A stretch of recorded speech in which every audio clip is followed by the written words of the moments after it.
के आज दुनिया पवन सिंह जी के मानता कि पावर स्टार हो, खेसारी लाल जी के मानता कि भाई ट्रेंडिंग स्टार हो।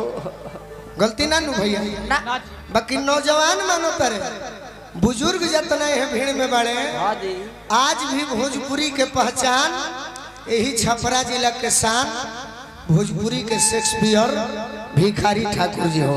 जय हो जय हो।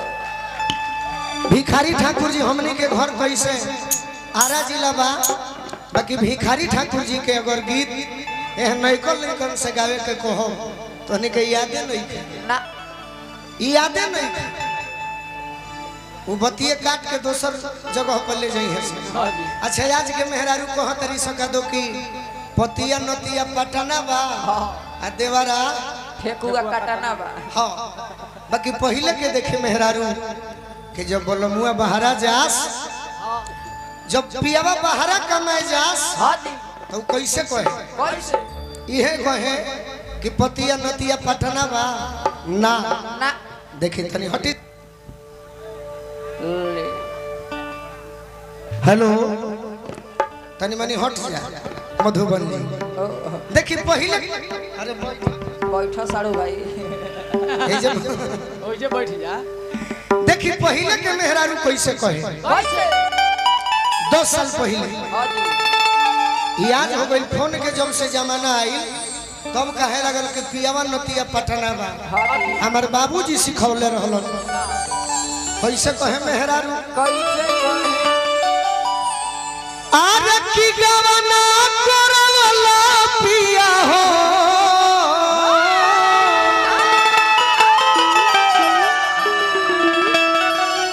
बैठ जा बैठ जा बैठ जा। घर बैठवला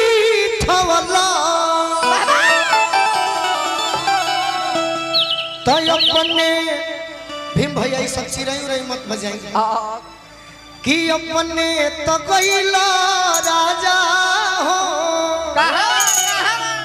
कहाँ पूर्वी बनी जिया।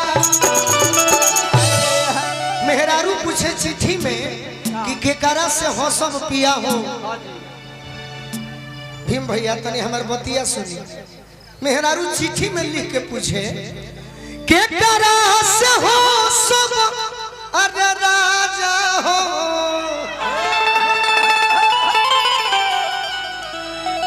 केकरा से बोलम केकरा से कहब पिया हो। अपना दिलवा के बतिया जब मर्द चिट्ठी पढ़स तो 1 महीना बाद पहुँचे और चिट्ठी में जवाब देश पत्नी के कि ननदी से हंसी हो धनी हो, गोतिनी से बोली हो, आ देवारा से कही हो धनी हो। दिलवा के बतिया तो हमें कहाँ असली रहे कहीं ना, लेकिन यही बात के हम गौनी बाकी गायब कब जब सबकर हाथ उठी तो सबकर।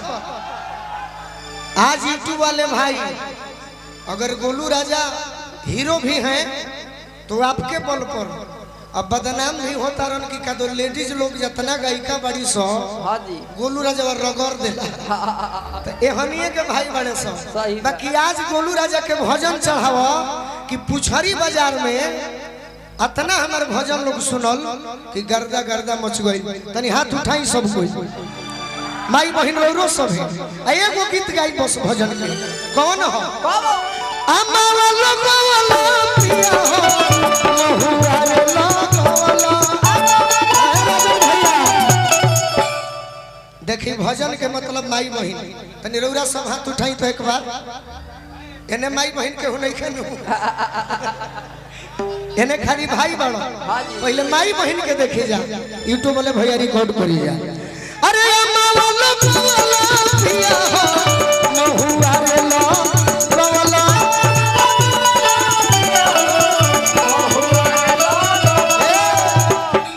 बकीला जा तारी सो गर्दा कबरी है तो भाई कबरी तो कहे ना लगवाला पिया हो।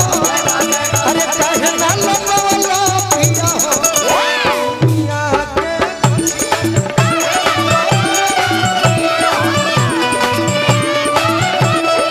कहे ना लगवाला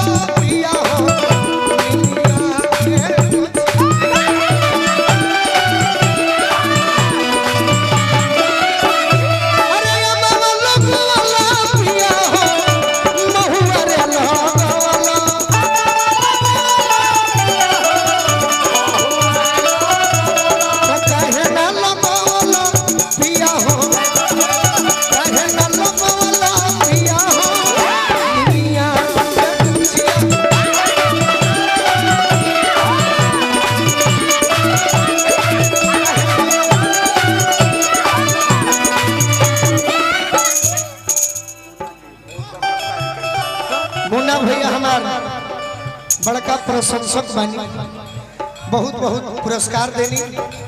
मुन्ना भैया के बार बार प्रणाम करो, उन्हें नहीं खे देवे के तब कहे ना लोगवा पिया हो दुनिया के खुशियां।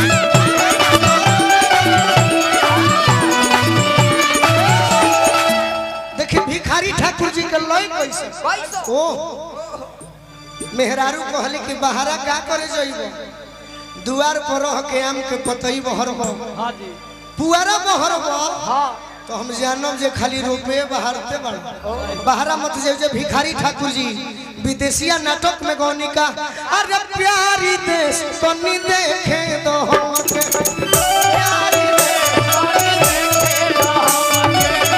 प्यारी देश तनी देखे दो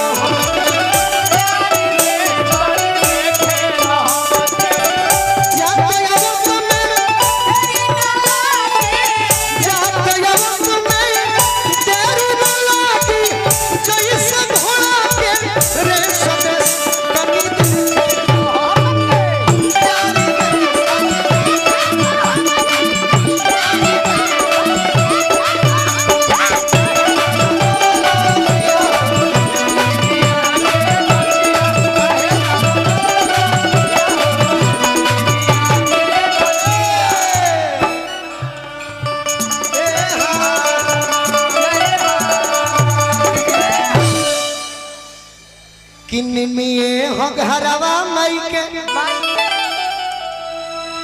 निमिये दुआरा हो का नाम हो। आयुष के तरफ से बहुत बहुत बहुत बहुत लाखों रुपया के पुरस्कार मिलल। बाकी मेहरारू कहली कि देखी निम के मतलब का कि निमिये हो घरवा मई के का कर निमिये दुआरा हो। सोची ला कब कबर में भी अनुक्रिया खा के कि छोड़ के भाग जाए, बाकी का करब हम छोड़ के जाई तो सब कर मनवा टूट जाई। कि निमिये हो घरवा माई के निमिये दुआरा हो भावे नाही को बहु माई के। अच्छा तना जाड़ तो नहीं खा पड़त के अभी सूटर और पहन लगनी भाई यानी स्मार्ट बन के रहो। 1 साल से रखल बहुत बहुत पुरस्कार देनी। कि निमिये हो घरवा मई के निमिये दुआरा हो। वो लोग तनी तैयारी में रहो। भावे नाही को बहु मई के पकड़ी अंत में अनार लगवला पिया और हम लगवला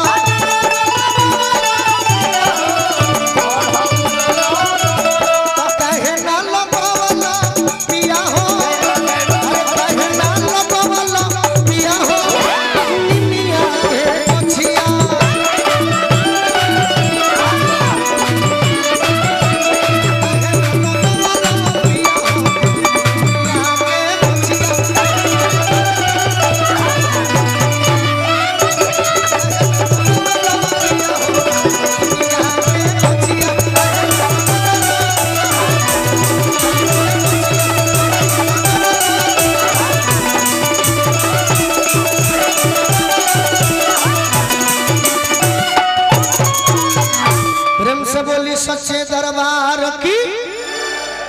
और 2 भजन सुनाई।